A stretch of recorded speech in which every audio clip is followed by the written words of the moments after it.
Meanwhile, Chief District Court Judge Frances Tydinko Gatewood is refusing to recuse herself from a $7 million lawsuit filed by Superintendent John Fernandez against the Guam Education Board, saying the board member's attorney is cherry-picking which cases he wants her out of. But attorney Gary Gumatautau says that's not the case at all. In fact, he says he's in the process of filing similar motions to disqualify the federal judge from all his other cases. Are you going to be appealing her decision to deny? Those are hard to do.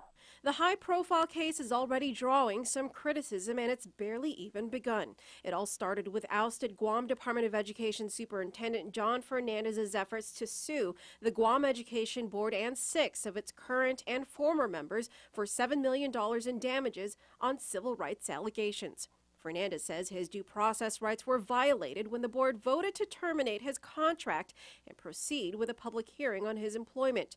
An emergency hearing was set for a temporary restraining order, which, after hours of heated debate between federal Judge Frances Tydinko Gatewood and the board's attorney Gary Gumatautau, was granted. That hearing happened on November 18th, but it wasn't until December 9th, or 3 weeks later, that Gumatautau and co-counsel Doug Moylan filed a motion to disqualify Judge Gatewood. Gumatautau cites a conflict of interest and a lack of impartiality because of another case. In that case, Gumatautau represents attorney Bill Bischoff in a civil suit seeking $600,000 in damages against attorney Phil Tydinko, who is the brother of Judge Gatewood. But the judge is not relenting. She issued a decision yesterday denying the attorney's request for disqualification, even questioning their motives. I find this argument to be without merit, she wrote. The judge pointed out that you didn't become counsel for Bischoff until after the TRO hearing. That's interesting. I find that interesting because I didn't submit any paperwork showing the date. So I only recently filed a notice of appearance because Mr. Bischoff went to work for the government. So he's having difficulty trying to represent himself in it. So that's why I said, okay, fine, I'll get it ready for trial. But, you know, my involvement in that case was a lot longer than that.